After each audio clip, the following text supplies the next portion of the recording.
not. He'd spent his whole life hearing he was, but he'd never been treated that way. He thought it was about time to settle the issue once and for all, and that was why he kept sending Joanne back down Freedman's Hill to Clinton High.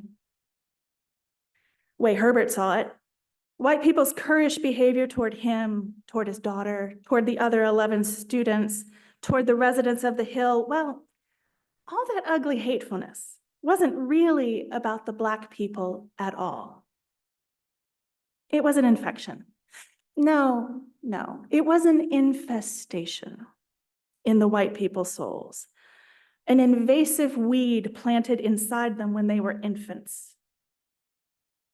As he thought about this, was he perhaps looking at a kudzu patch, the vine the Civilian Conservation Corps had said would protect the Southeast from erosion?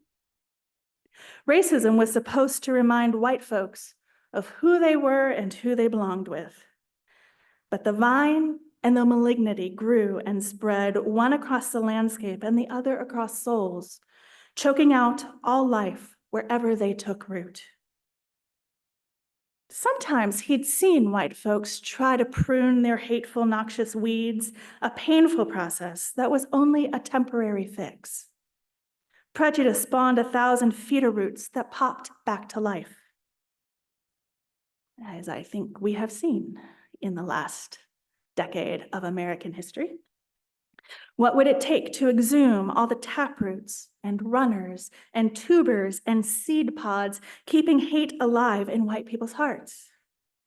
Was anyone brave enough to dig down to where their bones and their ghosts lay? And who would do that over and over again for the rest of their lives? So maybe Herbert understood why they hesitated to undertake that process, but until they did, his Joanne would never be safe. Herbert figured the white law and order crowd had stopped whatever little pruning they were doing when they had heard John Casper was touring the racist organizations connected to Asa Carter. One popular myth is this myth of the outside agitator. Somebody else comes in. White folks were gonna be nice. Somebody riled them up. Evidence seldom supports the myth of the outside agitator. It did not in Clinton. But reports of his violent words had filtered back to Clinton through the newspapers and through phone calls from white Alabamans looking for information, every bit as skeptical of the Yankee as the people of Clinton were. He was from New Jersey and he'd been educated at Columbia. The coal miners didn't have much use for him. But the white people had moved on to other, better news, acting like this crisis was over. They'd been really proud when Sheriff Glad Woodward had captured his first still and arrested his first moonshiner. He'd posed for the Clinton Courier News next to his 50-gallon copper tank, hands tucked in his belt loop and his chest thrust forward. But still Herbert fretted. How long would peace last without the guard in town? He wasn't concerned for his own life so much, but what of his wife and children? What would he do if Josephine was bushwhacked by a citizens' council member some night? Or what if one of those black jackets attacked Joanne while she was in class? That was why he had joined the committee of men patrolling the Hill. That was why he was still keeping watch. Sometimes, though, he thought maybe he and Josephine had made the right choice, sending Joanne to Clinton High. Like when Joanne and Carol Peters were invited to Washington, D.C. by the creator and moderator of the College Press Conference, part of ABC's Sunday afternoon lineup. She arranged for the girls to interview United States Attorney General Herbert Brownell. Appearing alongside the high schoolers would be Allard K. Lowenstein, a Jewish graduate student at the University of North Carolina, who was already a political activist and would become a U.S. congressman and representative to the UN Human Rights Commission. Both Carol and Joanne proposed questions for the Attorney General to answer, but all of Joanne's questions, ones she pieced together through long conversations with her family, were vetoed. She suspected they were too pointed. So she asked easier questions, like whether the president would make a speech about civil rights while on the campaign trail. Even on that one, the Attorney General fudged. "I don't know," he replied. The girls seemed to have so much in common, Joanne thought, even though Carol and her mom went to a white hotel, while Joanne was whisked away to the black YWCA where she stayed on her own, almost like a real grown-up, instead of a girl newly turned 15. Maybe her friendship with Carol meant her time at Clinton High was about to turn around. Maybe she would get to have the high school experience she dreamed of. Maybe her goodness and her abilities would show the White Citizens Council member and all the other white people they needed to give in and accept the inevitable. The Black students were in Clinton High to stay. Other Black students were having wins at the high school, even if their successes were not on the national news. One Thursday in September, first-year history teacher Sue Byerly called Bobby Kane to the front of the classroom. She asked him to recite the Declaration of Independence from memory. He stood straight and proud. "We hold these truths to be self-evident, that all men are created equal," he said to his white classmates, "that they are endowed by their Creator with certain inalienable rights, that among these are life, liberty, and the pursuit of happiness, that to secure these rights, governments are instituted among men."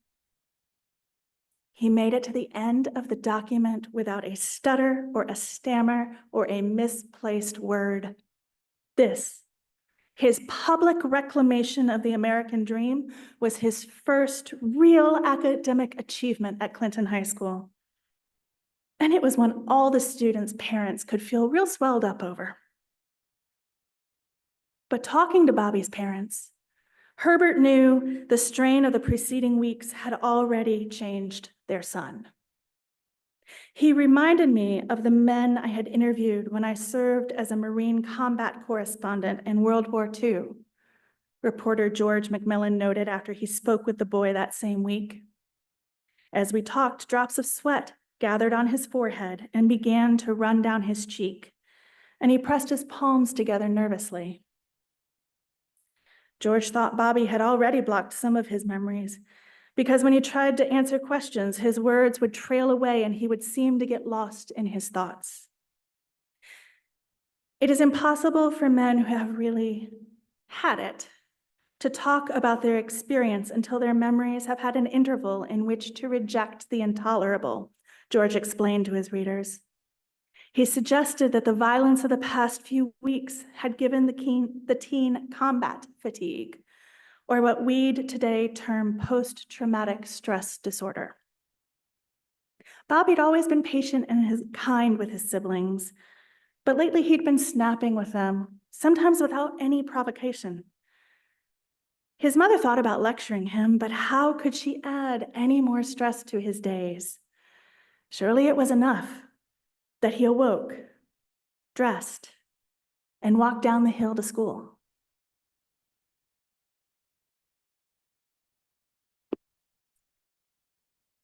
And that's the reality of what it takes to make change.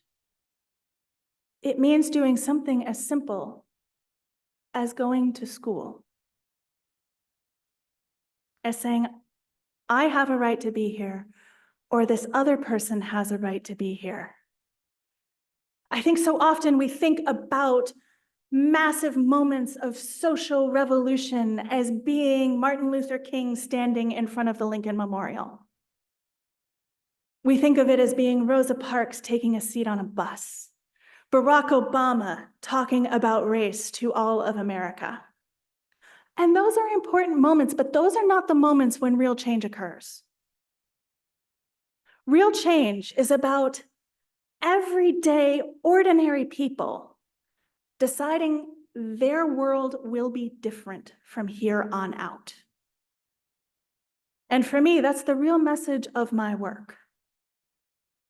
For over 70 years, we have put the responsibility for changing America on children.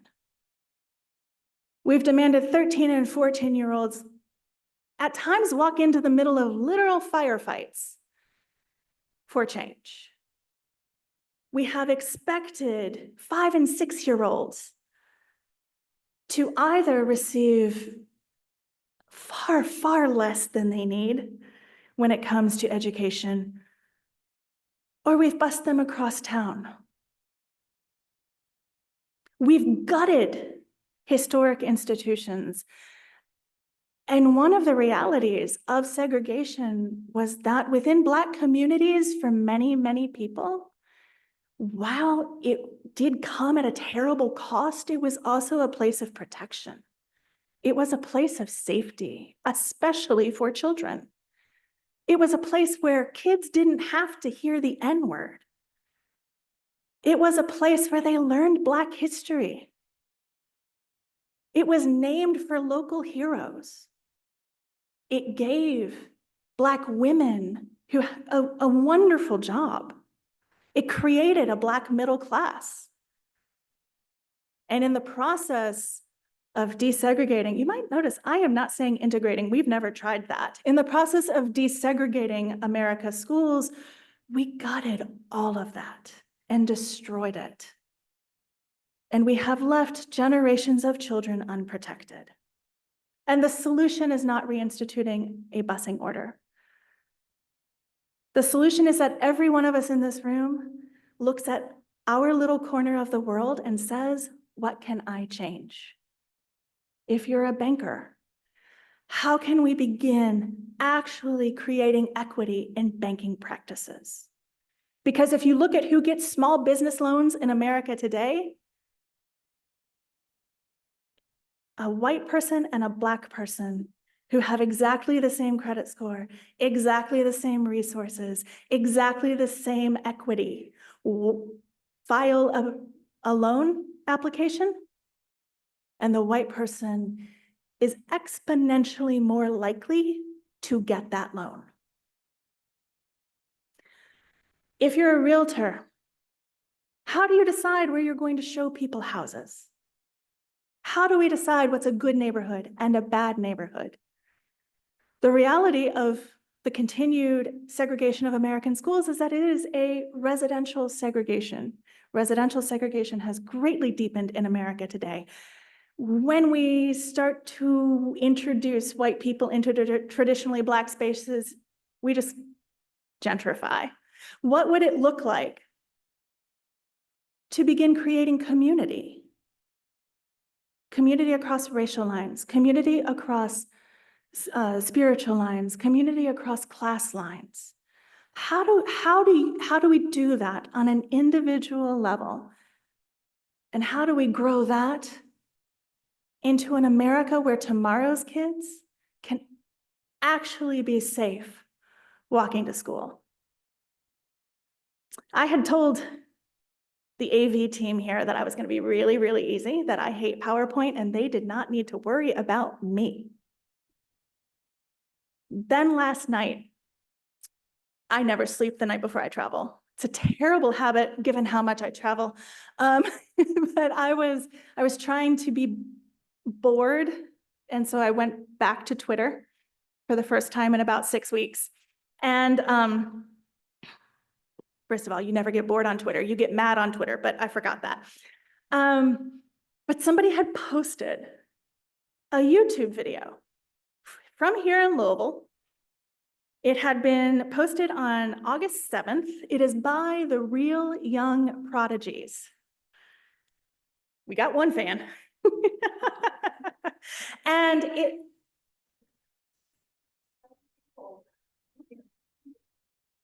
okay, well, I'll keep talking because, and it is about the fact that they don't have buses to ride to school right now. We're going to listen to one verse and the chorus. I'm going to tell you the words of the chorus just in case. Not that I doubt any of us in this room and our ability to understand hip hop, but just in case.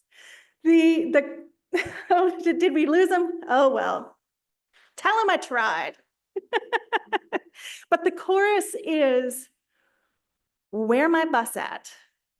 I sound terrible doing this, y'all. This is embarrassing. But anyway, where my bus at? I just need a way to school. Where my bus at? Where my bus at? Where my bus at? I need transportation too. So where my bus at?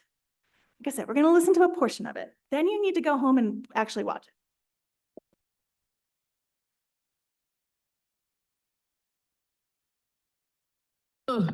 Where's my bus?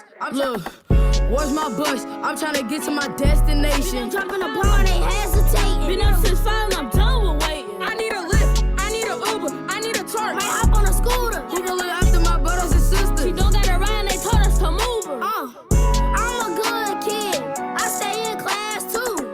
Teachers want me to succeed, but I can't get to school. It's all on the news, but I don't wanna fuss. Don't got no one to drive. Hold on, let me whip the bus. Where my bus at? Where my bus at?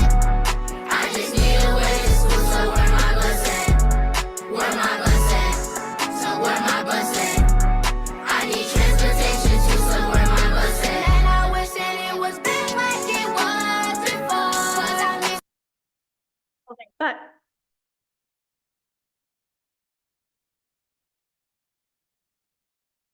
we're good? Okay. Like I said, I sprung that on him. He adapted remarkably well.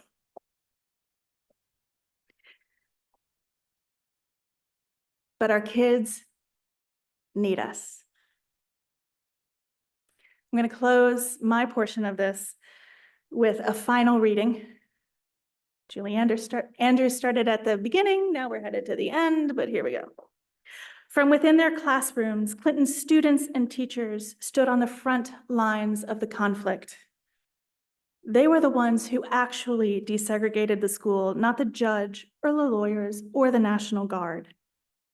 At any point, the individuals inside Clinton High could have decided the dream wasn't worth it. Black students could have refused to put themselves in danger. Teachers could have quit or gone on strike. The white student body could have refused to come to school. By going to classes each day, they made history. And they were the ones the rest of us forgot, replacing their story of determination with our own tale of failure, resegregation, and school closure. Despite the white supremacist uprising, students, teachers, administrators, local leaders, and state officials worked together to keep students, regardless of color, in the school. Their examples can expand our imaginations as we search for new ways to equalize education in 21st century America. In Clinton, Tennessee, this handful of folks on both sides of the color line muddled their way, often imperfectly, especially in the cases of the white townsfolk, toward equality. They are most notable for their very ordinariness. None of them had the makings of heroic leads, but they persevered, and the rest of us have yet to measure up to their bravery. We haven't overturned the ways racism and generational wealth and unequal opportunities have shaped our communities. We have accepted, and many of us have profited from, rising gentrification and the segregation that attends it, instead of demanding integrated neighborhoods with affordable housing. We fight for what is to the short-term benefit of our own children, instead of fighting for a society in which every child in America thrives. Addressing the problems facing America and the world today means reconstructing every part of our society. The systems structuring our nation were developed by people who believed in inequality. They gave us judicial practices that entrapped generations of minorities in jail. And they founded educational institutions that limited learning for most students. They set up banking networks that did not lend to certain people in certain neighborhoods and food systems that kept many people from eating a nutrient-rich diet. They plotted out transportation infrastructure that obliterated neighborhoods, walling off residents with roads, and then encouraged real estate regulations that kept cities segregated. They legislated healthcare systems that made a long life too expensive for many people to attain. And though the resulting society deepens the divisions among us, reinforcing and perpetuating inequity, too many of us accept it as it is. We must demand all those systems change. We must find, nurture, and elect leaders willing to intervene quickly and decisively when the vulnerable among us are at risk. And they must be visionaries who can help us imagine a better way. They need to be the rare sorts of politicians willing to do the unpopular thing that betters the nation, even if they lose the next election. And when we cannot find them, we need to run for office ourselves. We must work together to create the world the students of Clinton High fought to attain. Before we can do that, though, we must change our history.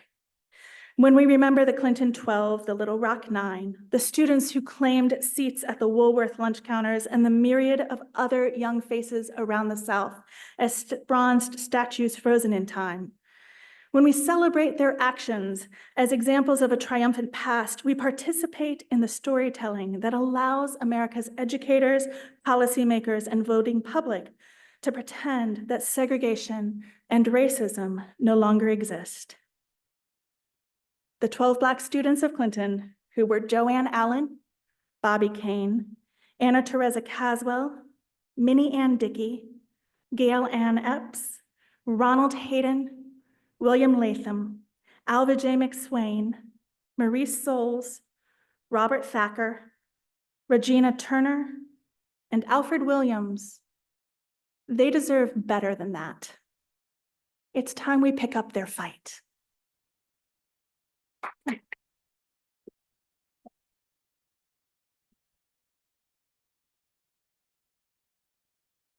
All right. All right, questions? Raise your hand and I'll bring the mic around. Anybody want to start us off? Yeah.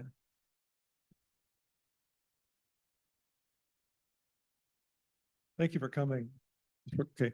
I had a question about accountability, and I got the impression from your book that there's still a lot of people in Clinton who were around when all this happened and who actively participated in the violence, and I would say the criminal violence that happened against these Black students. Do you see it as counterproductive to hold these people to account? And I mean, in a criminal system, or is this something else we need to look at?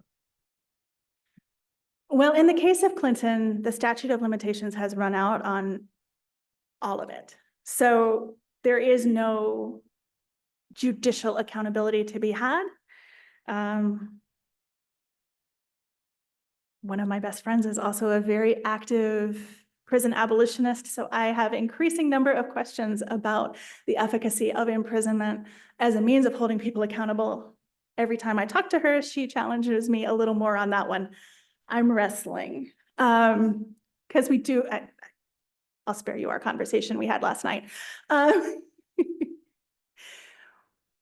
But yes, one of the popular things that happened, particularly in around the 2010s, was the resurrection or the reopening of cold cases related to particularly civil rights era murders. And multiple people were finally convicted and sent to jail. And on the one hand, that is a version of justice. On the other hand, they were individual cogs in an entire society that was embracing violence and committing violence. So to convict 3 people of the murder of Emmett Till is to ignore an entire town of white people who looked away. And I'm afraid that very often when we do resurrect these cases, by choosing individual perpetrators, it's a good way for the rest of us to duck our complicity, the ways in which we were part of the assault. And I do think we need to really wrestle with that, especially since we are now reaching an era when, within those civil rights era murders, most of the perpetrators have passed. There are not going to be many folks left to prosecute. But the reality of them and the damage that they did continues. I think within both Black and white families. Violence, being a violent person has a huge cost for your loved ones, so.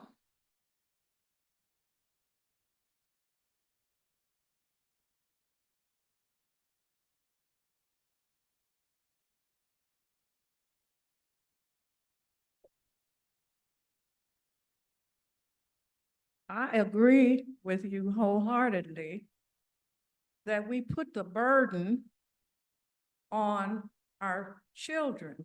Mhm. Being a long-term educator, I was a first-year teacher in 1954 when the Supreme Court decision was handed down. Ooh. And in Louisville, like Louisville is in South. We're South at Derby, but then the rest of the time we're Midwest. And Louisville schools were integrated. But how do children walk to school if the neighborhood is all Black or all white?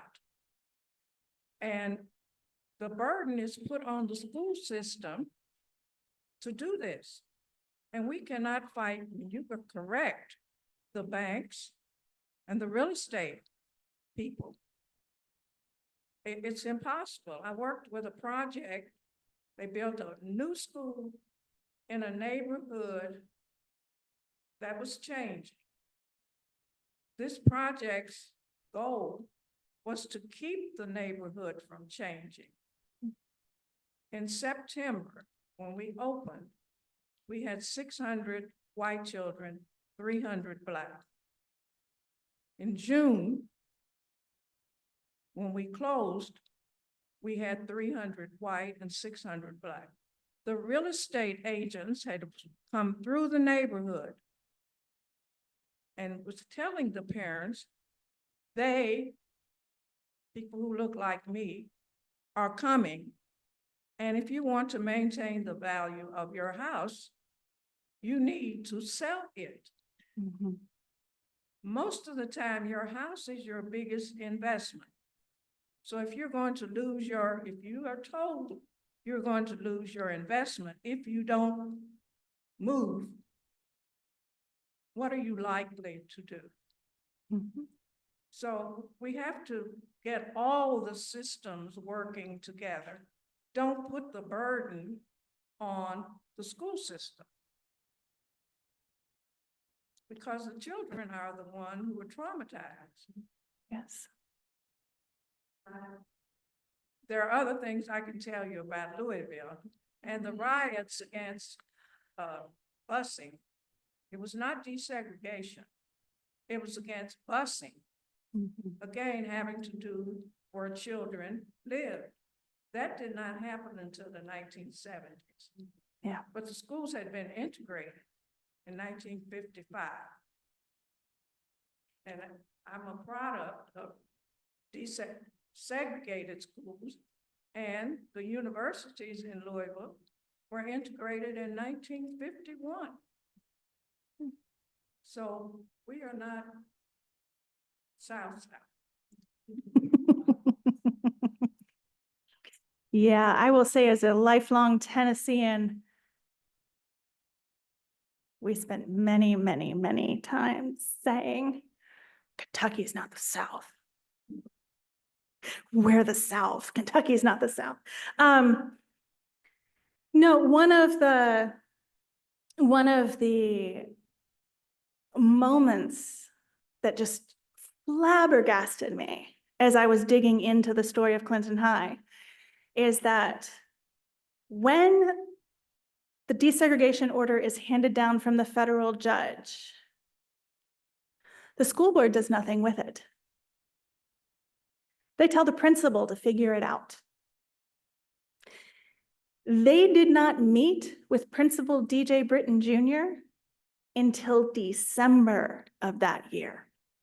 when the Baptist minister at the largest white Baptist church in town was beaten up for having escorted the Black children into school. At that point, the school board finally shows up. But they left DJ Britton Jr. alone to do this, to try to figure out what this was going to mean for 11 months. Because the order had been handed down in January of 1956, and they show up in December of 56. And I think that that is very indicative of how a lot of this across the nation, how a lot of these conversations have been handled.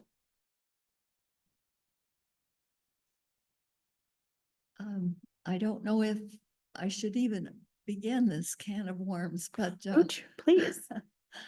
the book, The Mountain, the Miner, and the Lord has a wonderful section in it about a 1930s attempt for Blacks to get an education, which is just heartrending.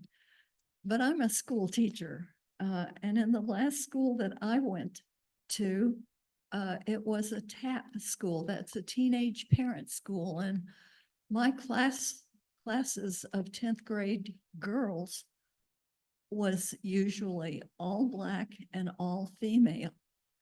And they would look at me, who grew up in the Jim Crow South.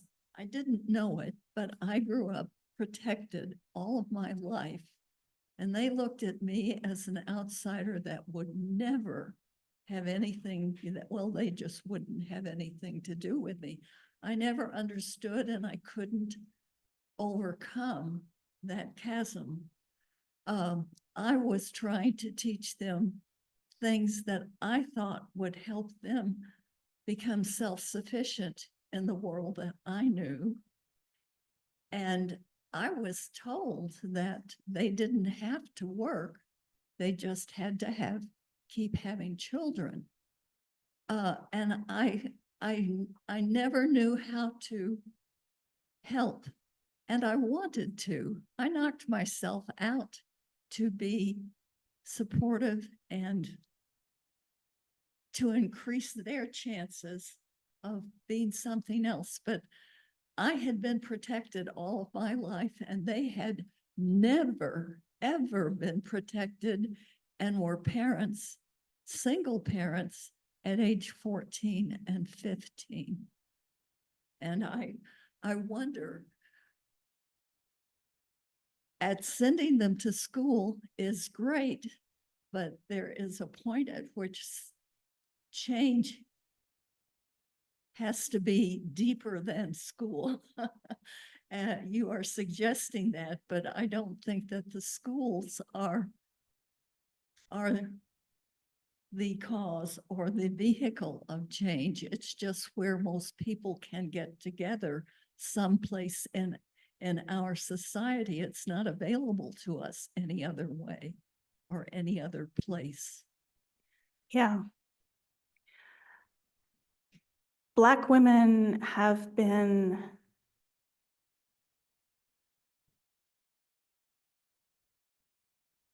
we're not going to play victim Olympics with this next comment. But within the American South and how we have structured our worlds, Black women have been intentionally, systematically, and systemically victimized and left vulnerable and unprotected as often as white society could create that.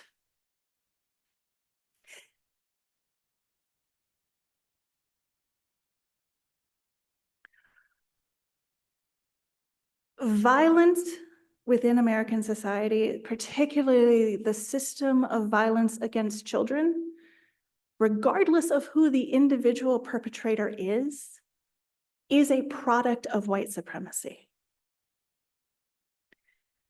Regardless of whether it is a white school teacher wielding a paddle or a Black parent enforcing corporal punishment,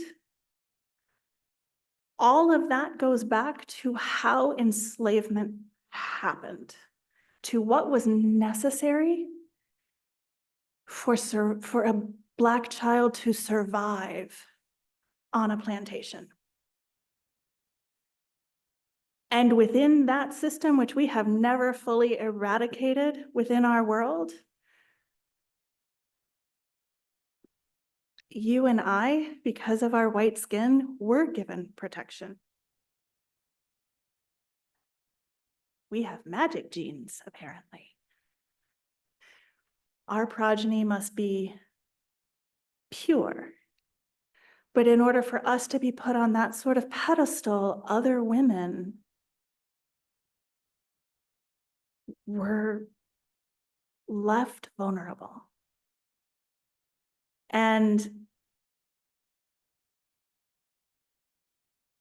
whether those girls in that classroom could really put all of their thoughts in order to express it to you, I think it has left, at least when I have very honest conversations with Black women, a distrust of white women, a distrust that we deserve in many, many cases, a skepticism that we have earned over time. Maybe not us as every individual, but okay, I'm gonna try.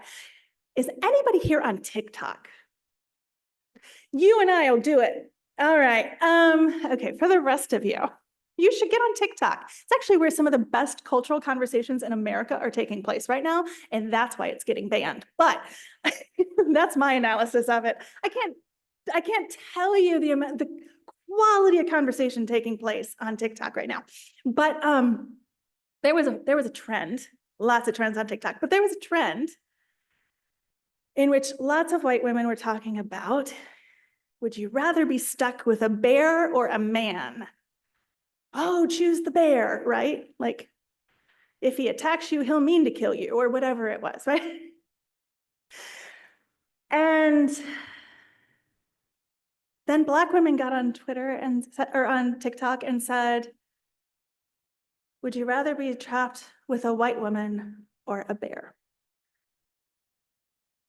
And I think that's something, I hope that makes most of us in this room feel very uncomfortable. I hope that makes you want to jump up and say, not me though, not me though. And I hope you can take it home and really sit with it for a minute. And what that reality has meant for generations of Black women. What has gotten us here, and how do we change it moving forward? How do we not do this to another generation? Well, I know we've got some more questions. We are unfortunately at time, so I do welcome everybody to go over to the book signing table and continue the conversation. Could we have one more round of applause for really important conversation?